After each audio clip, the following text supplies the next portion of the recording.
Hey guys, welcome back to my channel. Today we're going to be doing the mid-year tag, which feels crazy. Obviously everyone always loves to be like, oh my gosh, I can't believe it's already this far in the year. But like, yeah, everyone's always right. Like, how the frick is it already July, August time? Crazy. I was like, I'm gonna do this video because I feel like I've had a mid-reading year low-key, but I was like, well, Naomi, you're probably not the only one who has, so might as well chit chat about it in case other people have too. And I do have some good ones and just some interesting stuff to talk about, so hopefully this will still be fun anyway. But yeah, if you haven't seen this before, it's a tag that's here on YouTube. So there are like set questions I've pulled from, I saw Sarah's video, so I'll link hers down below, and I just pulled them from there. So let's just jump into it because there's quite a few questions. So in total, I've read 41 books so far, and most months I've read 7 books in a month, which feels crazy because I have a 9 to 5. So like all this reading is done while also balancing a 9 to 5, which if you work one, you know, that's a lot of your week, obviously. So that's crazy. It does not feel like I've been reading that much. And then there was just April, I only read 4 books. February I read 6, but the other months so far, July, I've only read 3 so far. I think I'll end up reading 4 books in July, so that was not the strongest month, but yeah, overall doing great. My most read genre for this year was romance with 21 books, and then I did 10 literary fiction books, 9 fantasy books, 7 historical fiction, and 6 thriller, which the 6th thriller is crazy because I never read thrillers, but yeah, so I can't believe I've read 6. My average rating is only a 3.5. Yeah, that's fair. And then my most read authors, Sarah J. Maas with 3. Best book you've read so far in 2025. No, 2026. Oh my gosh. So this was actually hard to pick because I haven't had a single 5-star read this year so far, which feels crazy. So I was like, oh my gosh. So out of my 4.5 books, I'm pretty sure I had just 2. And out of that, I picked The 4 Winds by Kristen Hanna.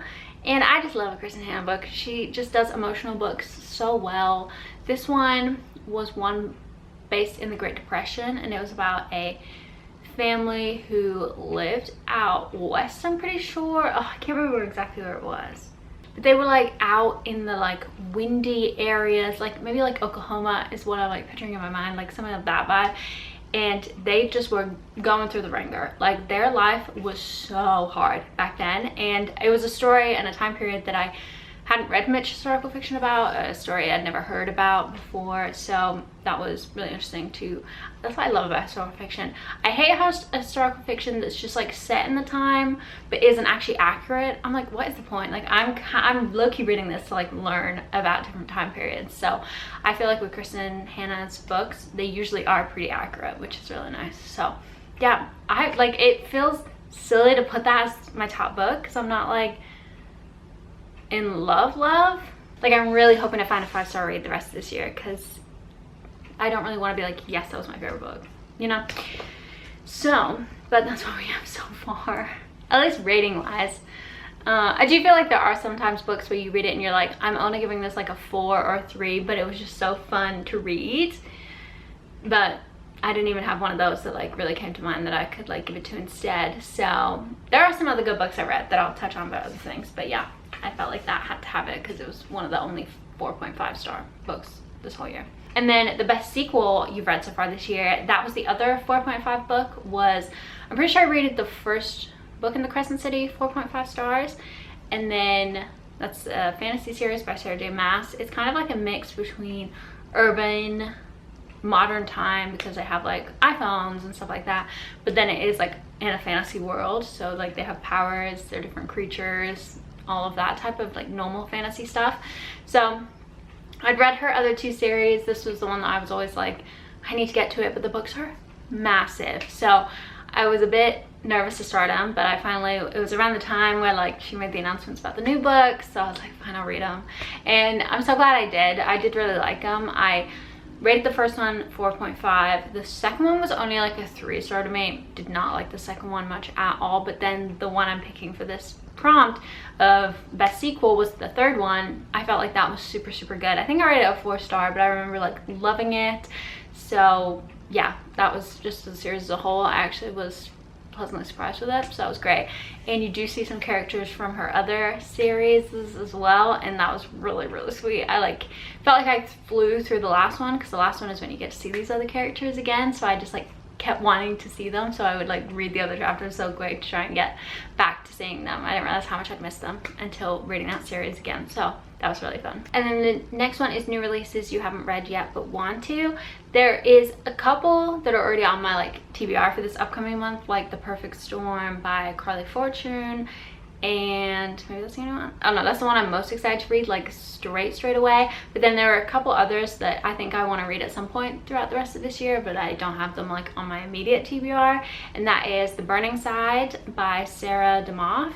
And I read All the Bright Places by her and really loved it. I think I only rated it a 4-star, but I think that was one of those books that I read on a trip, and sometimes doing that is good, but then other times you feel like you can't. I feel like I'm a little bit more distracted when I'm reading a book like that, just because I'm like bopping around, or I'm usually reading around someone, so I can't like get into the book as much. So I think if I'd have done that, I could have ended up rating it like a 5-star. So I was like, let me read this other book by her. I've heard great things about it, so I definitely want to pick that up. I just haven't picked it up yet. And then The Ballad of Falling Dragons. This is the second book in the, oh my gosh, what is it called? When the Moon Hatched. That's about the first one. This is the second one. I don't know if it's just going to be a little duology. I have that reserved on Libby, and I just keep like suspending it, so I definitely need to read that soon. I'm just in the middle of a fantasy series right now, so I don't want to I want to finish that one first and then go back into this world. I think I'm definitely going to need to like watch video or read a synopsis of the first one, because I'm not going to remember it. I love when I can do a fantasy series like all in one go, but obviously that doesn't work when times like this where the other books aren't out yet. So I'm really excited about that. I really liked the first one. I think I rated it a 4-star. Like, it wasn't a 5-star fantasy book for me, but I still really enjoyed it. And I haven't really been reading much fantasy this year, even though, what did I say, I read like 9 or something like that. It doesn't feel like I've been reading a ton, so I'm excited for like the fall to come back and me to like hopefully pick up some more fantasy books again. So the next question is most anticipated release for the second half of the year, and to be honest, I had to look up what new books are even coming out, because I haven't heard of any that have like been on my radar, or I don't know of any my like authors that I really like having coming out with new books. I feel like a lot of them either came out with a book last year, so they're not doing one this year, or they already came out with the book. So on browsing through these lists, I pulled 2 that I'm like, yeah, okay, maybe I'll read them. The one was by John Green. He has a new book coming out called Hollywood Ending, and that just sounded interesting. I read his books growing up when I was a teen, as I feel like a lot of people did, and they were good, so I'm like, yeah, maybe I'll pick this up. I'm sure a lot of people will be talking about it when it comes out, so that's always fun to read a book when like everyone's talking about it. So we'll see if I end up picking that up or not. And then the other one was The Night and the Moth. The sequel for that one is coming out, which that's again another fantasy series that I really liked the first one at first. I didn't end up loving it by the end, but I liked it enough that I'm pretty sure I'll read the second one, I think. I don't know, I do actually, now I'm thinking about it more, remember not liking it that much. But sometimes with these like fantasy books, because they're always a part of a series, I'm like, well, this one, I'll just finish it. Like, it's rare for me to start a fantasy series and then hate it so much that I'm not going to finish the series, because I'm like, well, I've given it this much, might as well keep it going. Next one is biggest surprise. So for this one, I put 2 kind of, I didn't have like a specific book that was a surprise, because again, like I haven't had any 5-star rates, and I feel like that's like a good, like, wow, this was shockingly good or something like that. So I put thrillers as a whole, because that's something just recently, I was shocked it said I had a lot of thrillers read already this year, because I only feel like in the last couple months I've started to read some like thriller, mystery vibe books, and I'm actually loving it. For some reason I like kept away from those types of books before. I think I don't like watching horror movies or like scary movies, and I just don't really love like bringing that energy into my life. So I'm Christian, so I definitely want to be like careful with what type of thrillers and stuff like that I'm reading. So I'm just like, I don't know, it's just like I don't need to be like scaring myself for like, that's not enjoyable to me. So I kind of stayed away thinking that they were all going to be like that. Obviously they're not all like that, or like gory and stuff like that. So I picked up a couple recently that are just more like mystery or like psychological stuff, but even then not crazy, not gory at all. So I've been enjoying those a lot actually. And when I'm filming this, I just filmed my August TBR video yesterday, and I accidentally, just because the prompts that I picked, I ended up having to put 3 thrillers on my August TBR. So yeah, this is the thriller year for me for sure. And then the other one I put was Ellen Hildebrand. She came to mind because she was one that I read, The Hotel Nantucket, and I'm pretty sure I tried the first time to read it and DNF'd it, and then ended up going back to it. I think maybe like a year later, tried again, and I then did really like it the second time. But I've been so hit and miss with her books since then. I've read now, I think like 3 or 4, which is kind of shocking. And like I'll love one. I think like 5 Star Weekend, did not like that much at all. And then The Perfect Couple, that was a bit more of a mystery element. I really liked that one. Read that in literally like 24 hours. And then I've got another one on my August TBR for her, so I'm curious to see. It really is like I either love the book or I hate it. Like there's no in between with her. So that was just surprising to me, because I thought I would genuinely never read one of her books ever again after that first one, because I was like, this is good, but like after 5 Star Weekend, I was like, yeah, I'm never gonna read one of hers again. But I have liked a couple of the other ones that I picked up since, so I'm like, okay, maybe I will keep giving her a go. And then the next one is Biggest Letdown, and for this I've got 2 books. The first one is The Second Death of Locke, and this was a fantasy book that came out earlier in the year, and everyone was obsessed with it when it came out. Or maybe it came out last year and I just read it at the beginning of this year. I think that might have been the case. But everyone was raving about it. I loved it so much at the beginning. It was just like the yearning between the 2 main characters was immaculate. It was perfect. Loved it so much. And then we got like halfway and they got together, and it went downhill so quickly. It was then just like actually so boring. They had like no character growth or like development in the story. They really didn't even like yearn for each other as much. It was like, oh, now you guys are together, that's it. Like, oh my gosh, it had such potential. Like that was probably the main time I've had 5-star feelings throughout this whole year. And then yeah, by the end I'm pretty sure I rated it like a 3.5 or a 4. It like went down real quick, so that was really unfortunate. It's definitely going to be in a series, and I'm definitely going to pick up the next one whenever it comes out, because maybe it'll go back up, but yeah, that was unfortunate. And then the second one was Memory Lane, which is a book that I think I found by, yeah, I was looking up specifically like Christian books or like romances that had Christian elements in it, because I remember saying this at the time that I am a Christian, so I, you know, have a lot in my life revolves around that, but it's something that I've rarely, if ever, seen reflected like in a book that I'm reading. Like a romance book, like it would be cool if the characters were like Christian and, you know, I could just like relate to it, I think, a bit more. It would just be cool to like see that representation, and it doesn't need to be like a whole book about like their faith journey and like all of that kind of stuff. Like I feel like I'm a normal person, quote unquote, and then but obviously like being a Christian is woven into every part of my life. So I don't know, it'd just be cool if like a book and a character, or yeah, a character in a book like went to church on Sunday, or were like, I don't know, praying before going on a date, or just like stuff like that. Like I don't know, it maybe if you're not a Christian you're probably like, girl, that actually sounds crazy, but hopefully if you're a Christian you like get the vibes of what I mean. Like just like a normal romance book. It's on like Fable and Goodreads. It's having like a Christian element to it. Girl, where? I'm pretty sure they talked about God like once in the whole book, if not like twice, and that was it. And I think if I remember correctly, it was because the guy, he wasn't a Christian, and then he had an accident that made him lose his memory, and when he woke up, he then was like, yeah, God's real. Like he then became a Christian after and was like, yeah, I definitely believe in all this. And then his family were like, oh, well, that's kind of crazy because you didn't before the accident. But that wasn't even, like, that was genuinely like one conversation. That was it. that was it. And like the girl, she was Christian, but she didn't go to church, if I remember, or maybe she did. Like, I'm telling you guys, it was not a big part of the plot at all, which again, like, I don't want it to be the main plot, but that could just be like really casually put in there. And then favorite author, debut, or new to you. Honestly, again, coming back to that, I haven't had any like amazing standout books. So I feel like, as I said, well, I guess I could add, I did really, as I said, like the Sarah DeMoth book I read. So she could be a new author. Okay, we'll add her. The one I'd put down was Brooke Averick, I think that's how you say her last name.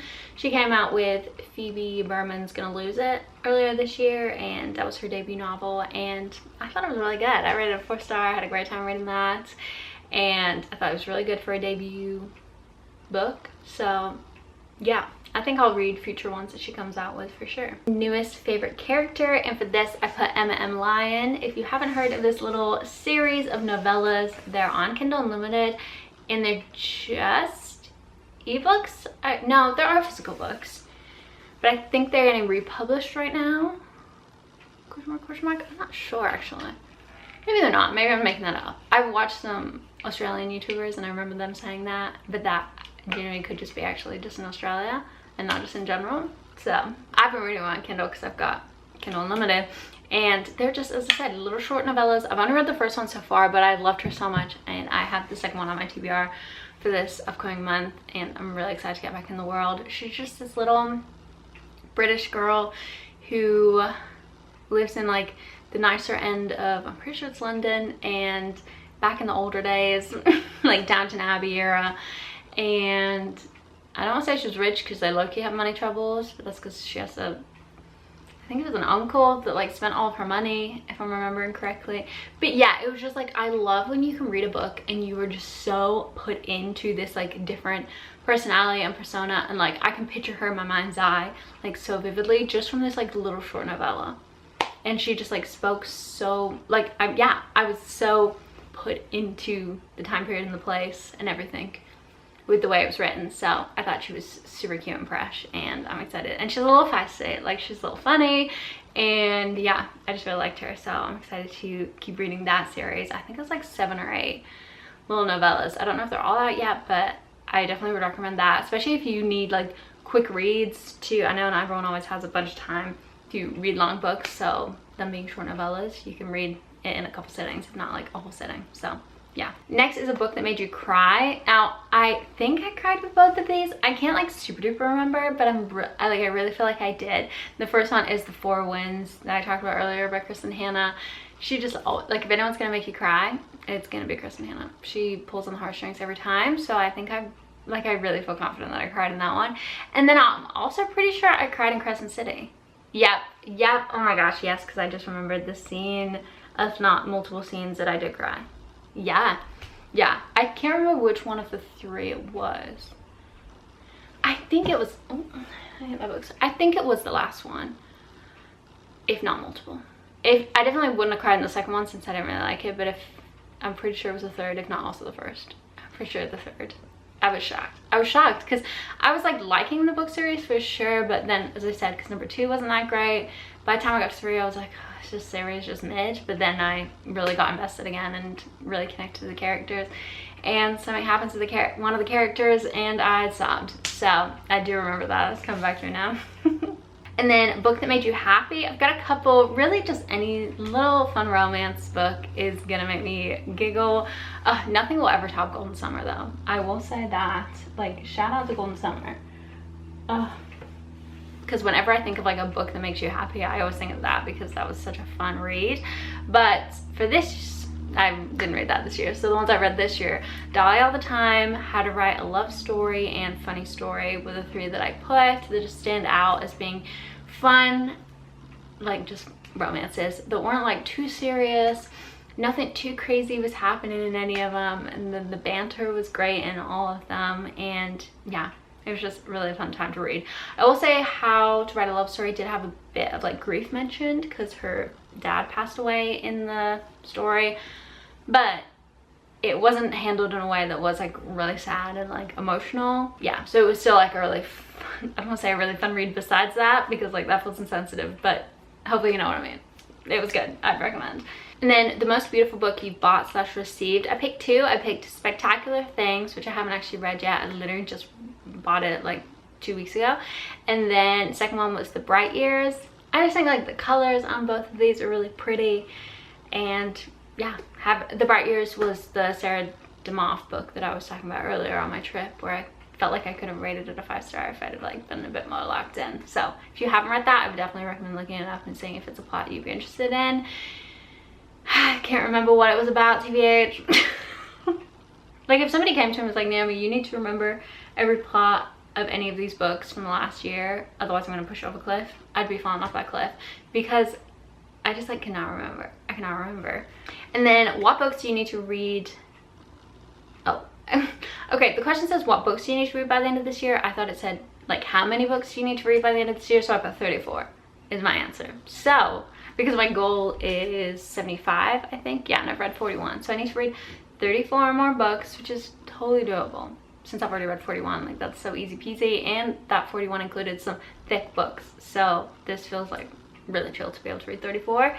And what books do I need to read? I don't do a like these are the books I want to read this year vibe, TBH. So honestly, I just want to keep chugging along on my TBR, get that down. At the beginning of the year, I thrifted a ton of books, so it would look, be nice to like clear that out, and then going into the new year, I could thrift a whole new batch, or just buy them from the bookstore or something like that. Like get a whole new list, so that then each year I'm kind of refreshing the list I'm pulling from, because yeah, I feel like that would be good. Because even now, like a lot of the books I thrifted are just like a little bit older because of them being in a thrift, so I'm itching a little bit to like get to the end of my TBR and then have like some new releases, maybe more on it. So and then how many 5-star reads this year?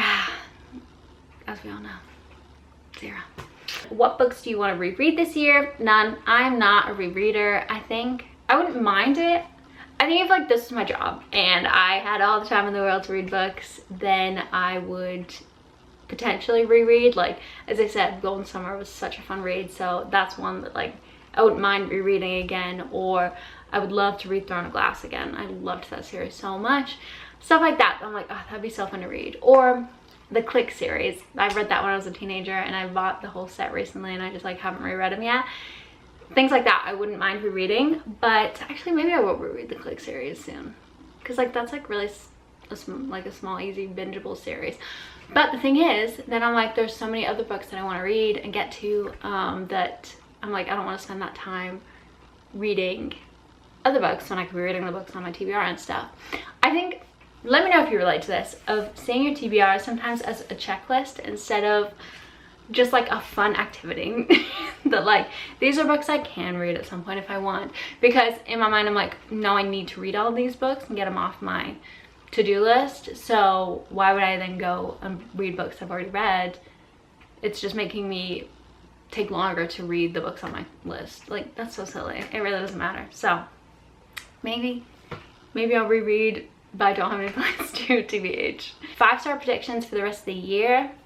As I said, when I looked up the list of books, none were really, like new releases were really popping up. And then I guess this could also be books that aren't new releases. They're just books I'm going to read this year.